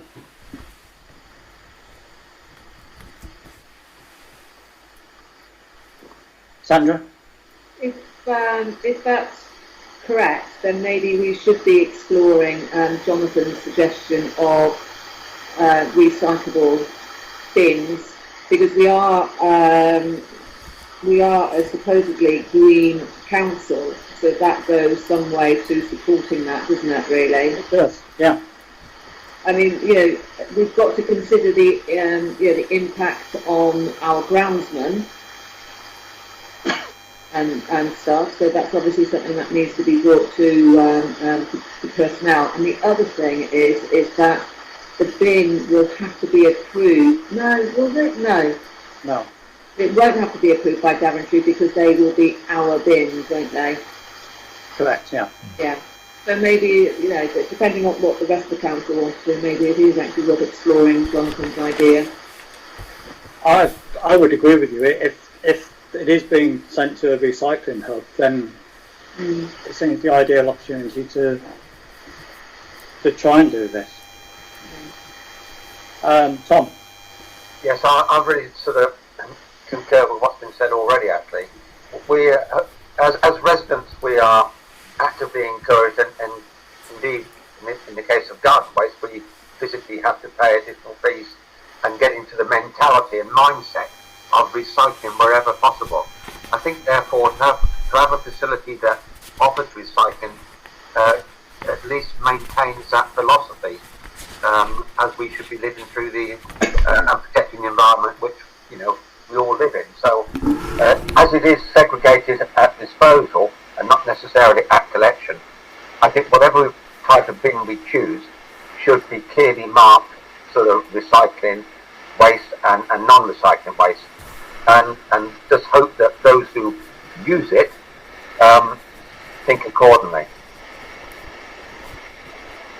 I presume if we go down this route and we do roll it out, then we can make an issue on social media and bulletins saying we're doing this, please use them correctly, and just make people aware of what we're doing, and as you say, hopefully people will do it. Yeah, absolutely. Elaine? I think if we can do that, I think that's the time we then approach the takeaways and ask them to produce recycled. Well, mind you, I suppose we could approach them first. I was going to say there's no point asking them to produce stuff that can be recycled if we're not providing the facilities to recycle them. But at the moment, of course, most people are taking them home because that's where we're allowed to eat. So perhaps there is a benefit to that anyway. Ian? Yeah, these are rather expensive compared with an almost equivalent standard version without our badge on. However, if we could turn these into some sort of recycling ability, I would certainly support the extra expense. Okay, thank you. Right, so I've been sort of taking into account what people are saying. I think it's worth looking into what recycling type bins are available, and perhaps bring that back next time. Would everybody be happy with that? Yep. Yeah? Yep. Yeah. Could you look into that, Peter? I mean, obviously, we're looking at the Glaston one. I presume they do recycling type bins as well. Absolutely, there's a full range. Now, Yeah. now you've given me an idea, it shouldn't be no issues finding something. Okay. Do we need to have a vote on that, just to clarify everything? Well, it's only been deferred anyway, Chair, but... Okay. Yeah. All right. Okay. Thank you very much.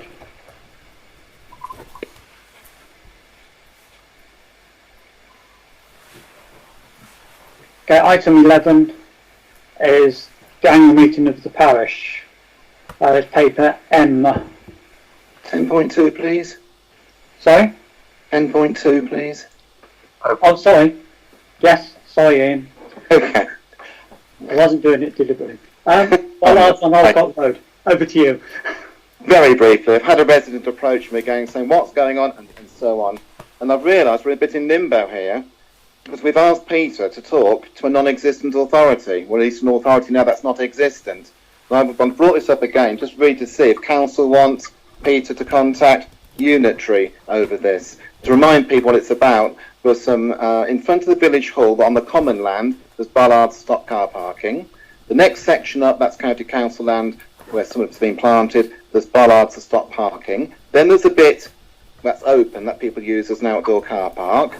That's real mud and no grass left at all. And then there's part which the builders who have got the old Holcott Road garage site have put posts in to prevent parking. And I think the council were asking for the county council, as it was then, to remove those. Now, obviously, we can't ask the county council now, and even Ian Boyce and his crowd, they've gone now to the north of the county. We've got different people here. I was really flagging it up again to say, do we want to go ahead with this, with the new unitary authority, to ask them to remove those bollards? Or are we going to try and get bollards on the whole length? Because at the moment, it looks a bit silly having some of it bollarded off and some of it not. We were talking about doing bollards elsewhere, weren't we? I think, Tom, you did a quick sketch, didn't you? A quick sketch, indeed I did, yeah. And I was asked quite recently to quite a detailed proposal, in fact. and I was asked quite recently to regurgitate the proposals that were issued some 12 or 18 months ago, or whatever, which I did. And as Councillor Barrett pointed out very clearly, there are 3 parcels of land. I did do some proposals indicating a sort of bollards that are made from recyclable materials at approximately 1.5 metre centres that protects those 3 areas. The problem being, as Councillor Barrett has clearly pointed out, that the area of land next to Bartlett's well is used really for parking, and it's in a terrible state, and I'm sure all of us will know. If cars aren't parked there, then there's an army of black waste bins. So I think that particular parcel of land, irrespective of ownership at this moment in time, is going to prove quite problematical and will cause raised eyebrows from the residents in that area who use that as a casual off-street parking area. I think the principle is that most of the areas we talked about, particularly the village green and where the old bench is, have got some bollards where they're mostly wooden posts, most of which have been broken, snapped off, or leaning over. So it does look an eyesore, and I think we should do something about it. Just so you know, Chair, we're now looking at moving that project forward, and we're looking at the bollards, and we've started discussions with the highways team as well. Right, thank you. The area which is being used as a car park at the moment, is that our land or is that unitary land? I think that's unitary. It's directly opposite the fire station. Yeah. It definitely is. The highways have come back and sent me a map. which I'm going to chat with Peter about, it's a highways land. So the triangle is common land. Where the bench sits, I need to clarify that, but then all of the grass verges further up are highways. Okay, thanks, Carla. Elaine? As far as I know, the people who park on that bit of land are the residents from those houses down the road. I mean, I know for definite some of them are, because I recognise the cars. And the reason they're now parking on that bit of grass was because they used to park on the bit that wasn't grass that is now part of Bartlett's Well. So, well, I'm not really passing any comment from that, but where they didn't used to damage the grass because they didn't used to park on the grass, and now that area of parking that wasn't, it wouldn't have been unsightly because there wasn't anything to ruin, now isn't there.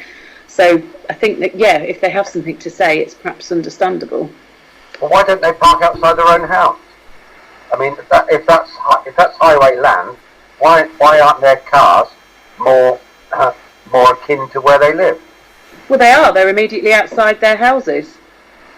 Are you saying those houses have got no parking facilities whatsoever? No. But I'm saying there's a narrow drive for 3 houses. It's a private drive then, isn't it? Is that Barnesville Close? Or... No, it's the bit next to it.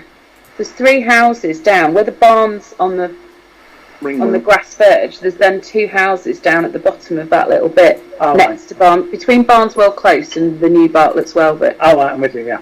Heronsfield. Is that what it's called? Okay, yeah. But I mean, I'm not sort of defending or anything. I'm just saying where they used to park, it wouldn't have damaged the grass because there wasn't any grass there before.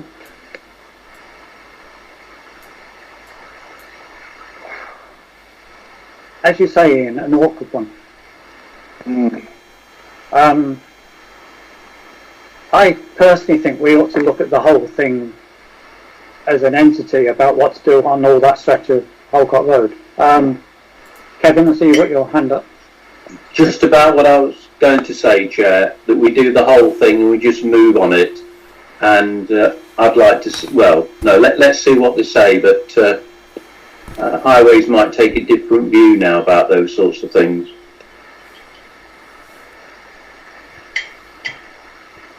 Yeah, any other comments? Ian, do you want to have another comment? No, that seems fine. I agree, the whole thing needs to be consistent, I think.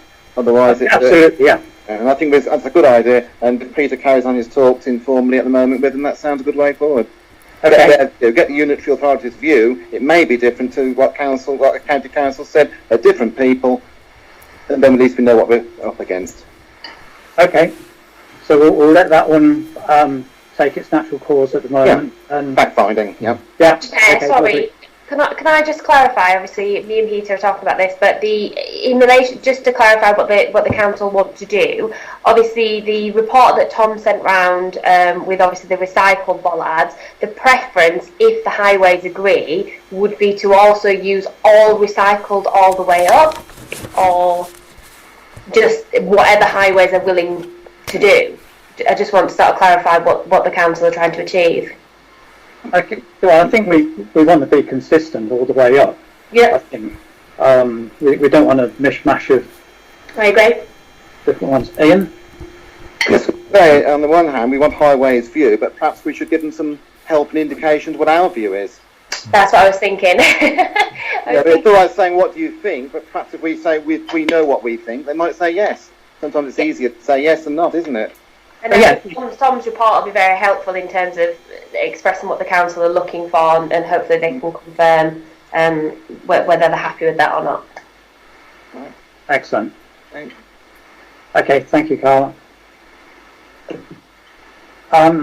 Moving on to item 11, annual meeting of the parish, paper M. This was something we discussed last time and said we would postpone. But I believe NALCO issued some guidance saying it's something we should do between sort of May and June. And it may have to be first to first as well, Chair. I was just coming to that one as well. Yeah. Obviously the video conferencing comes to an end. Is it the 7th of May? I think it's around that time. Yeah, it's around election time, isn't it? Yeah. So therefore, anything would have to be held face to face. And I don't know what anybody's thoughts. Well, we've got no choice, have we? Denmark have said that we've got to do something between May and June. So we never get a huge attendance anyway. And I think, those that we do get an attendance from is because they've been awarded a grant. I don't think we've awarded any grants these last 12 months. So I think it's just a matter of seeing what availability the top room has got in the library and going for that date. You awarded one to me. And me, as Brixworth Centre. I'll be there.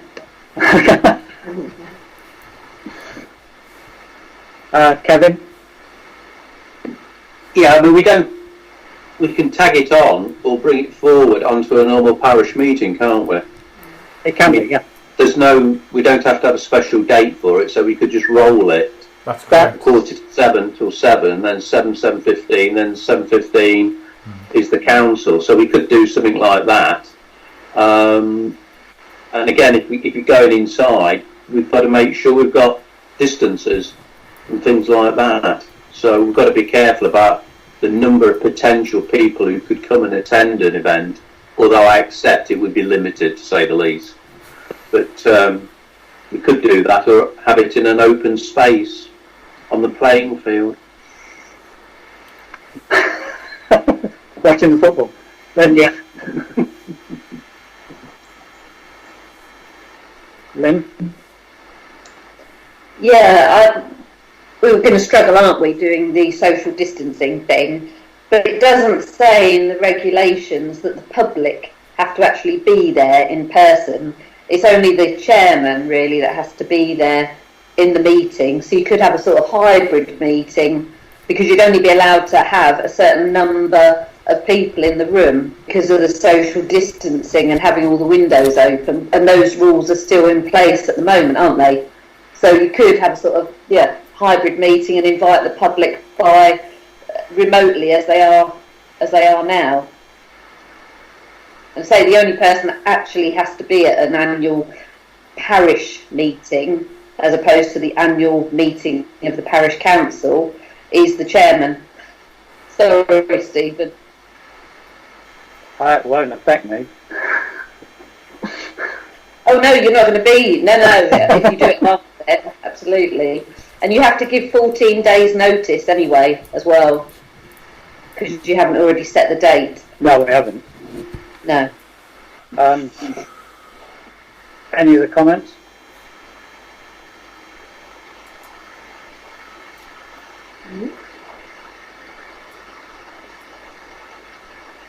Jackie? I would go for attaching it to the May full parish council meeting. That way we fit it in, don't we, in the time frame.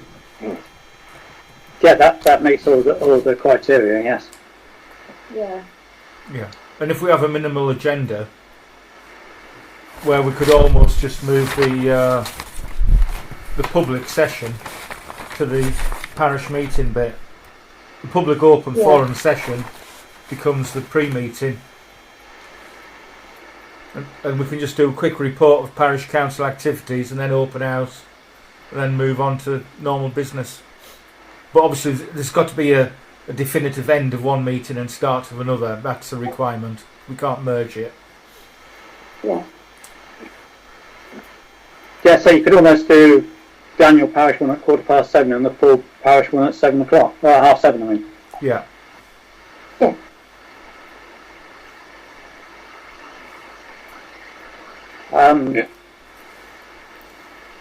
Okay, I'd like to make a proposal then that the annual meeting of the parish is held on just prior to the end of May meeting at 7:15 till 7:30, with the parish council meeting following at 7:30. Do we have a second for that? Okay, thanks, Jackie. All those in favour?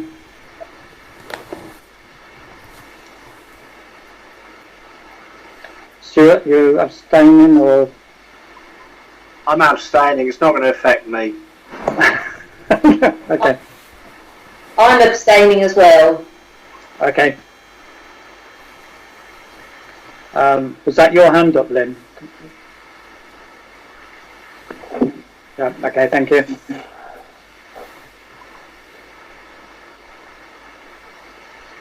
Okay, we now move on to part 2 for information. The item 12 is finance to receive the rolling budget for 2021, which is paper N.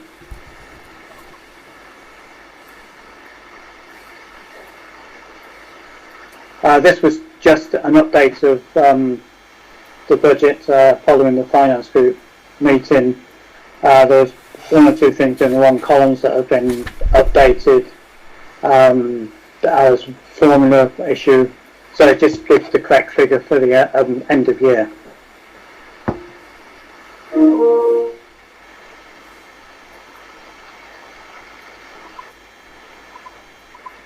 Is everyone quite happy to receive that? Yeah? Yeah. Paper O is the rolling budget for the new year. It just shows expenditure for April. Peter, I presume we're due to get the precept in the next day or so then? Yeah, in the next, yes, in the next week or so. Okay. I had an email from them this week to say it'd be coming in. Okay, excellent. To receive the bank reconciliation report, which is paper P.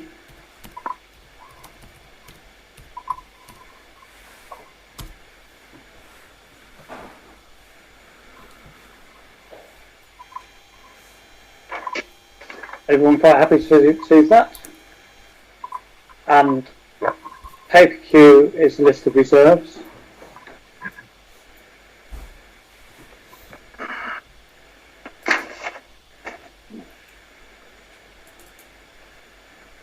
Everyone quite happy with that one?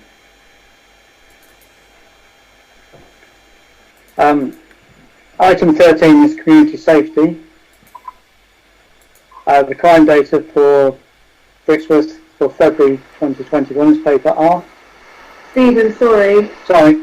Sorry. I was on mute and I was actually looking at the document, the previous document of reserves. Would it be possible just to ask a question about that, please? Go on then. Thank you. I'm just wondering that the earmarked reserves are creeping up and up and up and up, and I'm just wondering whether at some point we should actually look at starting to spend some of this. So, for example, bus shelter replacement. We've got nearly £8,000 in there, and I'm just thinking, at what point will we go? Do you know what? We're going to replace the bus shelter. Yeah, but don't forget, in that figure there's £45,000 towards the Section 106 spend. Yeah. And we're mopping up some of the other money from car parks and That's right. equipment and and then I'm sure there's something else coming out there as well. Yeah. Oh no, I understand all of those. Will be spent, but the one that sort of stands out is for example the bus shelter replacement. And I'm just wondering whether at some point we will replace, the bus shelter. Do you know what I mean? Yeah. Well, we have got a bus shelter to repair on Northampton Road as well, haven't we? The green metal one, yes. Yeah. Metal frame. We've also got the one, that's on by the mini roundabout, Box Hill Crescent and Northampton Road. We looked at sort of repairing that 7 or 8 years ago, and then it obviously got shelved. That's still an eyesore, really. But I mean, it's probably not to discuss now, but maybe it can be.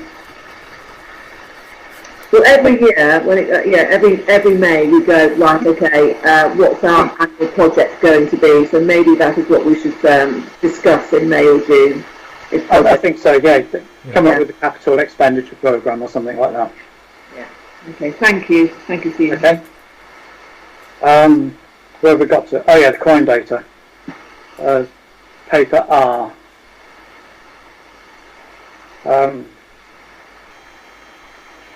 Pretty much in line with last year, which is nice to see a sort of fall down, but everyone quite happy to see that? Mm-hmm. Yep. Yeah. Then moving on to the speed indicator device, paper S with the number of cars.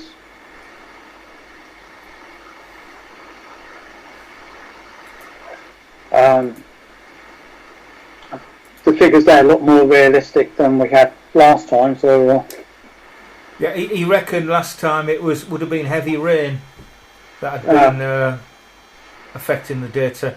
But I checked him about the how reliable the figures are, and he reckons it's practically bomb-proof, that it shouldn't. What it sees, it reports. There shouldn't be any room for the figures being badly out of sync.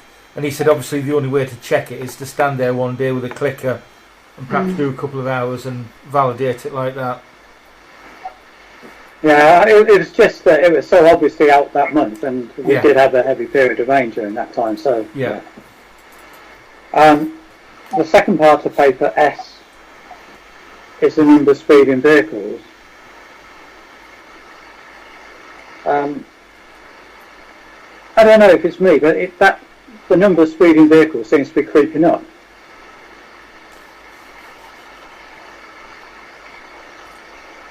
I mean, on a Saturday between 2 and 3 o'clock, we've got 170 vehicles speeding, but that could be, 31 miles an hour, couldn't it? Not necessarily exactly, 76 miles an hour. It's just something to keep an eye on, perhaps, and see if there's a trend. Mm-hmm. Everyone quite happy to receive speed indicator advice report? Yeah. Item 14 is to receive the planning decisions for March 2021, which is item T. Everyone quite happy with that one? Absolutely. Yeah. Item U is to receive the minutes of the planning committee meeting on the 8th of March.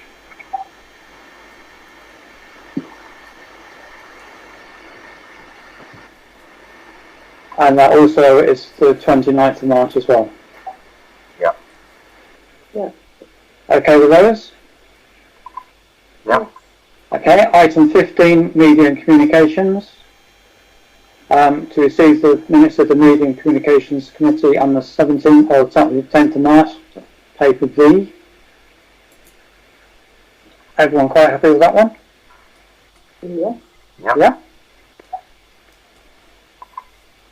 Item 16, Parish Clerk's Report, which is paper W.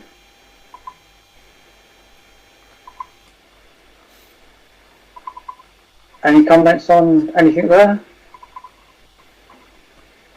Jackie?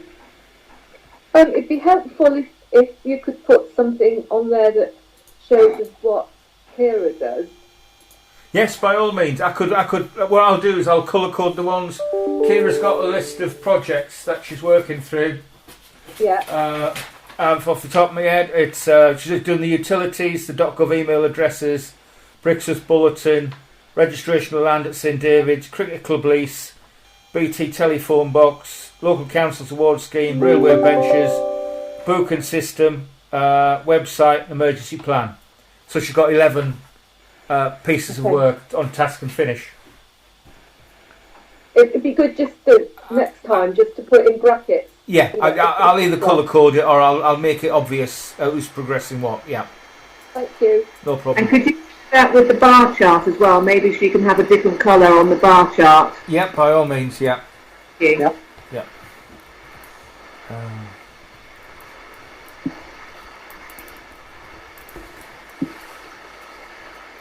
Item 17 is general correspondence.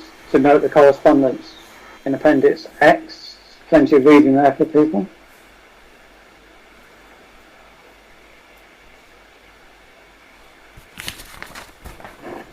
Any comments on that? We're quite happy to receive those. Part 3, confidential. Item 19, consider the exclusion of the press and public. I propose to exclude any members of the press and public for the next section due to the confidential nature of the item. Any seconders to that, please? Thank you, Kevin. All those in favour?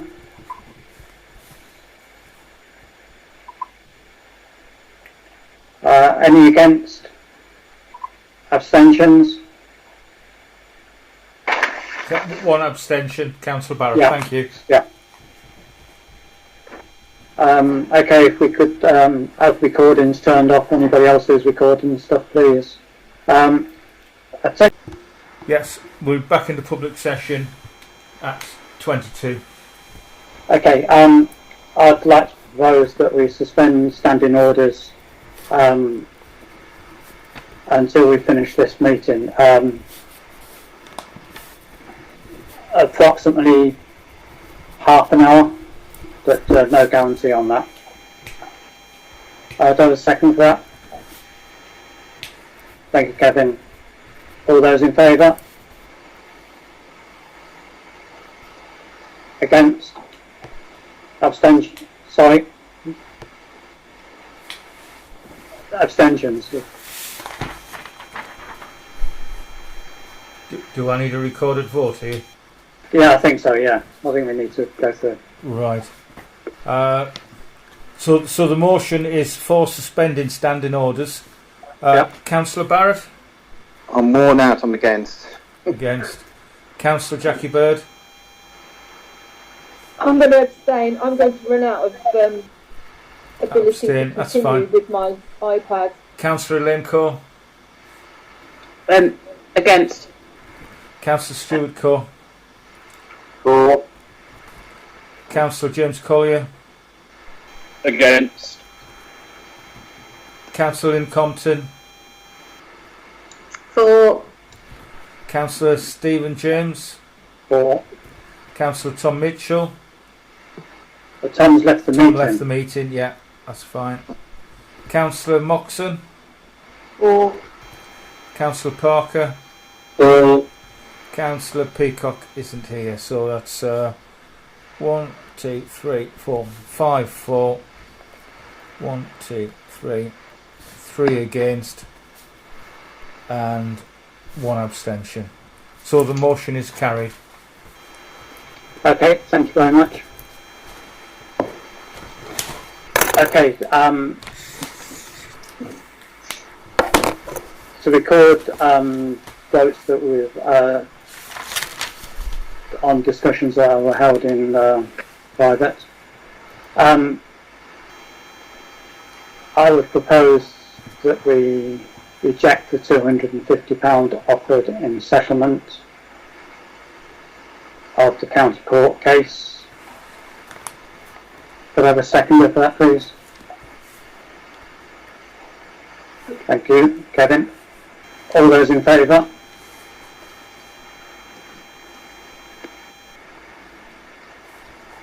Abstentions?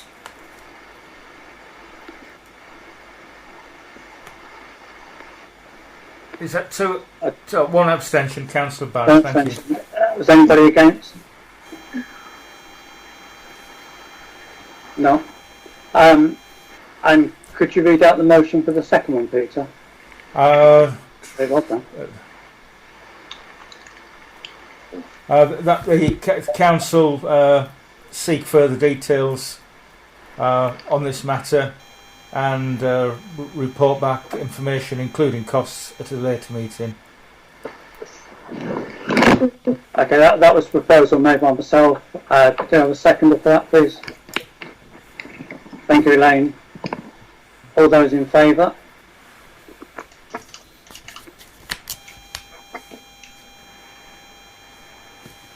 Against? Abstentions? So that was all for Peter. That's unanimous. Thank you. Okay. Part 4, urgent matters.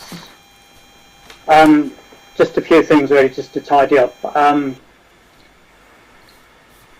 like to thank Stuart and Francis for all their help and input over the last few years, as they are not standing for re-election. Thank you very much, Stuart.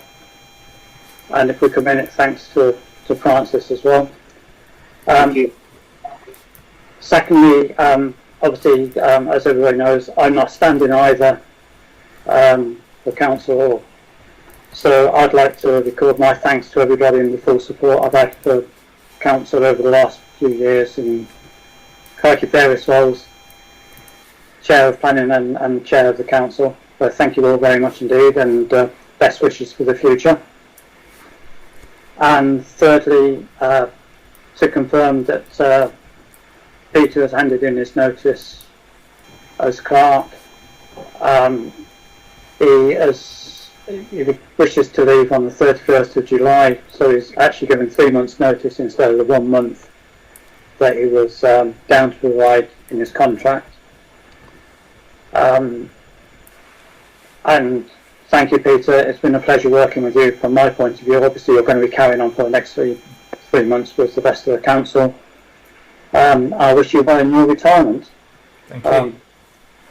I know we've got to meet up to sign some papers in the next week, so which we will do. Kevin, do you have a hand up? Yeah, just want to thank you, Chair, for what you've done over the last 3 years and things like that. It's not easy. So, you know, thanks very much. I most certainly enjoyed working with you and what have you. And I know Peter's around for 3 months, but if we're saying farewell, I'd just like to say thank you to Peter as well, who I think's been a tremendous clerk for Brixworth Parish Council. Absolutely. And again, a lot of work that's been put in there and things like that. So again, enjoyed working with him immensely. But say to both of you, thank you very much. Thank you. Thanks. Here. Oh, that's it then. Thank you very much, everybody. That's the end of the meeting, and good night, and I'll see you around soon, hopefully. Thank you very much. Good night. Bye. Good night. Bye. Good night. Bye. Bye. Bye.